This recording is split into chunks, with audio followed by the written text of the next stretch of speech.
እንደምን አላችሁ ተመልካቾቻችን። ዩናይትድ ስቴትስ ኢራን ውስጥ በሚገኙ 3 የኒኩሌር ጣቢያዎች ላይ የአየር ጥቃት የፈጸመች ሲሆን ፕሬዝዳንት ትራምፕ ጣቢያዎቹ ሙሉ በሙሉ ወድመዋል ሲሉ አስታውቀዋል። ይህ በእስራኤል የኢራንን የኒኩሌር መርሃ ግብር የማጥፋት ጥረት ተከትሎ የመጣ ሲሆን በአሜሪካና በኢራን መካከል ከዚህ በፊት ታይቶ የማይታወቅ አደገኛ ግጭት ተቀስቅሷል። ኢራን በአሜሪካ ድርጊት ጥልቅ ጸጸትን የሚያስከትል ምላሽ እንደምትሰጥ አስታውቃለች። ይህ ደግሞ በአካባቢው ያሉ የአሜሪካ ወታደራዊ ሰፈሮችና የነዳጅ ሀብታም የባህረ ሰላጤ ሀገራት ለከፍተኛ ወታደራዊና ኢኮኖሚያዊ ስጋት ሊዳረጋቸው ይችላል። የዓለም መሪዎች ውጥረቱን ለማርገብና ለዲፕሎማሲ መፍትሄ ጥሪ እያቀረቡ ሲሆን ሁኔታው ግን ከቁጥጥር ውጭ ሊሆን በሚችልበት አደገኛ ምዕራፍ ላይ ይገኛል። ይህ ግጭት ወደ ከፋ ጦርነት ሊያመራ ይችላል ወይ? የዓለም አቀፍ ማህበረሰብስ ምን ምላሽ ሰጥቷል? እስራኤልና ኢራንስ በዚህ ውስጥ ምን ሚና አላቸው? ሙሉ ዝርዝሩን ጥልቅ ትንታኔውና ሊከሰት የሚችሉትን አስከፊ መዘዞች በዝርዝር የምናቀርብላችሁ ሲሆን እስከ መጨረሻው አብራችሁን ትቆዩ በአክብሮት እንጋብዛለን።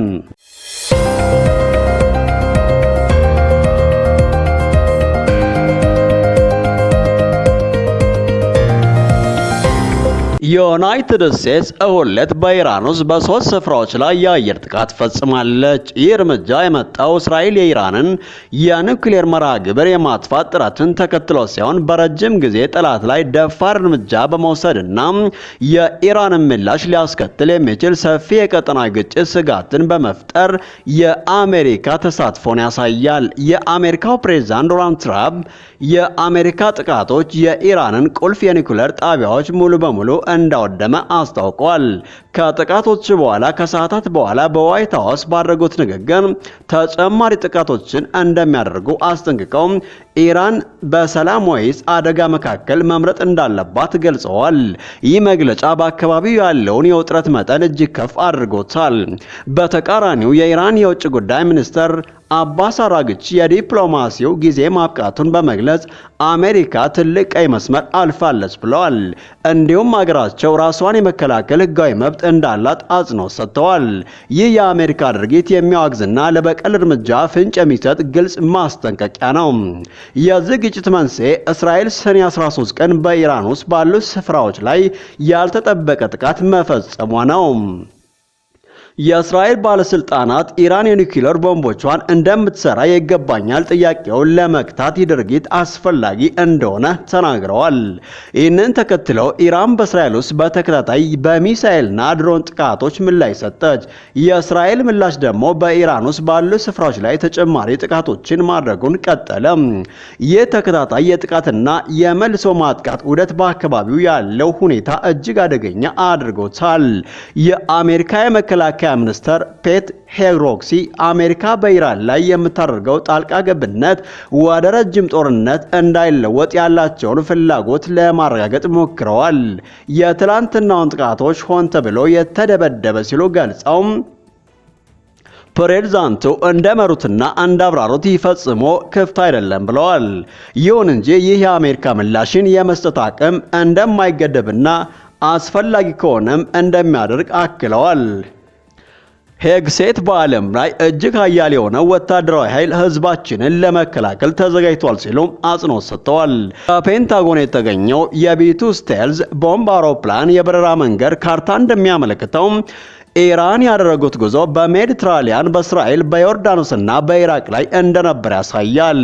እነዚህ 3 ሀገሮች ስለ በረራዎቹ መቼ እንደተመዘገቡ ወዲያው ግልጽ አይደለም። እስራኤል የአሜሪካ ጥቃቶች ከወታደራዊ ኃይሏ ጋር በመተባበር መፈጸሟን ገልጻለች።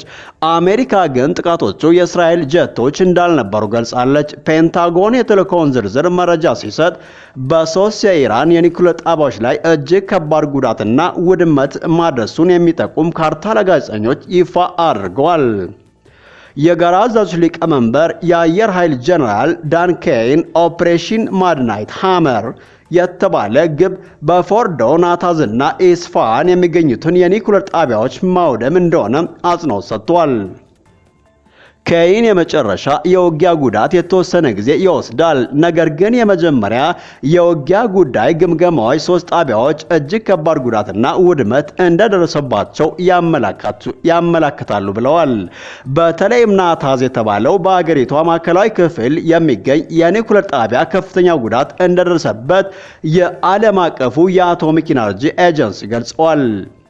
ነገር ግን ተቋሙ ከጥቃቶቹ በኋላ መስራት መቻሉን አስታውቋል። ፎርዶ ማዕከላዊ ከዋና ከተማዋ ቴህራን በስተደቡብ በሚገኝ ተራራማ አካባቢ ከመሬት በታች በጥልቅ ዋሻዎች ውስጥ የተሸሸገ ነው።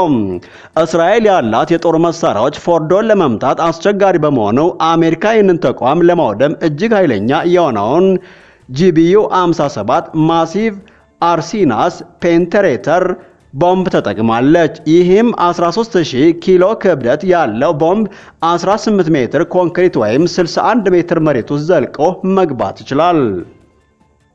የፎርዶ ዋሻዎች ከ80 እስከ 90 ሜትር ጥልቀት ያላቸው በመሆናቸው ኤምኦፒ ውጤታማ በሆነ መልኩ ማውደሙ ገና አልተረጋገጠም። የአሜሪካ ባለስልጣናት ለእያንዳንዱ ኢላማ 2 ቦምቦች ጥቅም ላይ መዋላቸውን አረጋግጠዋል።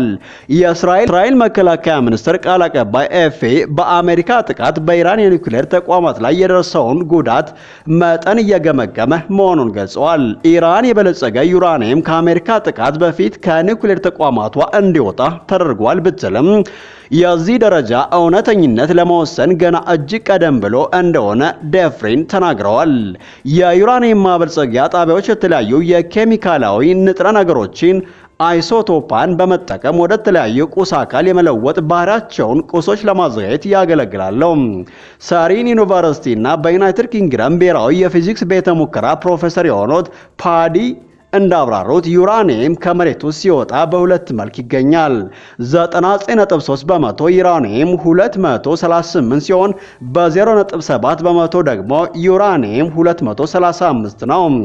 የኒውክሌር የጦር መሳሪያ ለመስራት የሚያስፈልገው ሁለተኛው አይነት ነው። የዓለም አቀፉ የአቶሚክ ኢነርጂ ኤጀንሲ ዋና ዳይሬክተር ራፋኤል የኢራን የኒውክሌር ማዕከላት ላይ የተፈጸመው ጥቃት እጅግ አሳሳቢ ሲሉ ገልጸዋል። ወታደራዊ እርምጃዎች መባባ በሰዎችና በአካባቢ ላይ ከባድ ጉዳት የሚያስከትል ጨረሮች የመልቀቅ አደጋን ይጨምራል ብለዋል። ምንም እንኳ እስካሁን በተመቱ ጣቢያዎች አካባቢ የጠፈር መጠን መጨመር አለመኖሩን ቢያረጋግጥም የሁኔታው ክብደት ከፍተኛ ነው። የአሜሪካ በኢራን የኒውክሌር ተቋማት ላይ የፈጸመችው የቦምብ ድብደባ በርካታ የዓለም አቀፍ ምላሾችን አስከትሏል። የአረብ ሀገራት በዋነኛ ጥቃቱን አውግዘዋል። ኦማን በዋሽንግተንና በቴህራን መካከል የኒውክሌር ውይይቶችን ስታሸማገል የነበረው ኦማን በአሜሪካ የተፈጸመው ጥቃት እጅግ አሳሳቢ መባባስ ሲል ትል አውግዛለች። ሳውዲ አረቢያ ከአሜሪካ ጋር ጠንካራ የደህንነት ትስስር ያላት ሳውዲ አረቢያ የኢራንን ሉዓላዊነት መጣስን በማውገዝ ከእንደዚህ አይነት ድርጊቶች መቆጠብ አስፈላጊ እንደሆነ አጽንኦት ሰጥታለች። ዓለም አቀፉ ማህበረሰብም እነዚህን አሳሳቢ ሁኔታዎች በተመለከተም ፖለቲካዊ መፍትሄ ላይ ለመድረስ ጥረቱ እንዲጠናከር ጥሪ አቅርበዋል። የኳታር የውጭ ጉዳይ ሚኒስትር አሁን ያለው አደገኛ ውጥረት በቀጠናውና በዓለም አቀፍ ደረጃ አስከፊ መዘዞችን የሚያስከትል ሲሉ አስጠንቅቀዋል። ግብጽ በቀጠናው ወደ ቀጣይ ትርምስና ውጥረት የመግባት አደጋ እንደተጋረጠባት በመግለጽ ከቀውሱ ለመውጣት የፖለቲካ መፍትሄዎችና ዲፕሎማሲያዊ ድርድሮች እንጂ ወታደራዊ አማራጮች ብቸኛ መንገድ አይደለም ስትል አሳስባለች።